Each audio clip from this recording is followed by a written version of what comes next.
Bonjour, vous êtes propriétaire bailleur en métropole, vous avez des locataires ou vous allez en avoir. Ceux-ci peuvent bénéficier d'aides pour payer leur loyer et leurs charges. L'APL, l'ALF et l'ALS. Voyons comment fonctionne pour vous le premier régime, l'APL, l'aide personnalisée au logement. Au niveau de l'éligibilité de votre locataire à l'APL, de son montant et des formalités, de son versement, et enfin des événements particuliers qui peuvent intervenir. Ce sont les caisses d'allocation familiale, les CAF, qui reçoivent les demandes d'APL, les traitent et versent les aides. Les formalités se réalisent en pratique à partir du site internet www.caf.fr. Pour que votre locataire soit éligible aux APL, il faut que le logement soit occupé plus de 8 mois par an et soit sa résidence principale, que le locataire paye un loyer, qu'il ne soit pas l'un de vos grands-parents, parents, enfants, petits-enfants ou conjoints ou concubins de ces personnes, et que les ressources de son foyer soient inférieures à certains plafonds.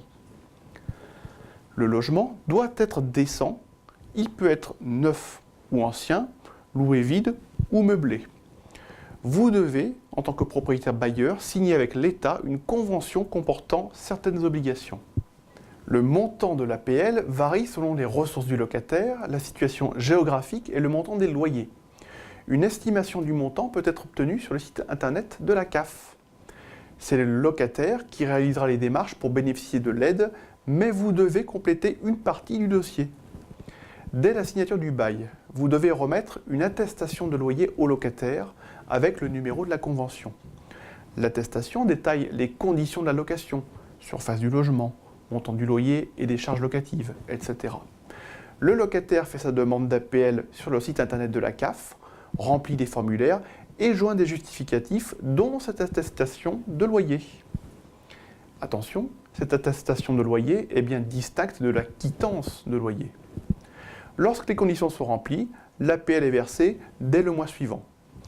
Il faut que le locataire réalise la demande le plus tôt possible, car l'aide n'est pas rétroactive.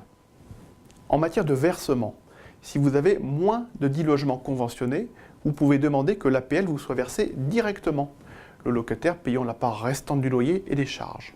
On appelle cela le tiers payant, qui n'a aucun lien avec le tiers payant en matière d'assurance maladie. Si vous ne le demandez pas, l'APL sera versée au locataire qui vous réglera alors la totalité du loyer et des charges. Si vous avez au moins 10 logements conventionnés, il y a systématiquement tiers payant. Ce versement direct des APL aux propriétaires est sécurisant puisque vous êtes certain de toucher au moins ce montant-là, ce qui vous procure une garantie au moins partielle contre les impayés. Le versement de l'APL intervient tous les mois. Pour mettre à jour les dossiers, la CAF vous demandera en outre de déclarer chaque année les loyers au mois de juillet. Qu'en est-il des événements particuliers? Lorsqu'un locataire déménage, vous devez le signaler immédiatement à la CAF et lui communiquer sa nouvelle adresse si vous la connaissez. Sinon, vous risquez d'avoir à rembourser l'aide au logement qui pourrait vous être versée à tort. Si vous louez un logement à des colocataires, chacun paye sa propre part de loyer et chacun doit formuler une demande d'aide au logement auprès de la CAF. Vous devez signaler sans délai à la CAF tout départ ou arrivée d'un nouveau colocataire. Si le locataire ne paye plus son loyer, il faut ici aussi agir rapidement et avertir la CAF. Pour la CAF, l'impayé est établi si le locataire ne paye plus la part de loyer restant à sa charge depuis au moins 3 mois de suite, ou si sa dette est égale à 2 fois le loyer mensuel et les charges. Vous avez alors 3 mois pour le signaler à la CAF.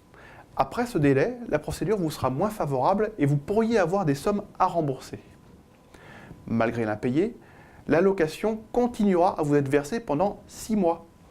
La CAF peut vous demander d'établir un plan d'apurement pour trouver une solution avec votre locataire.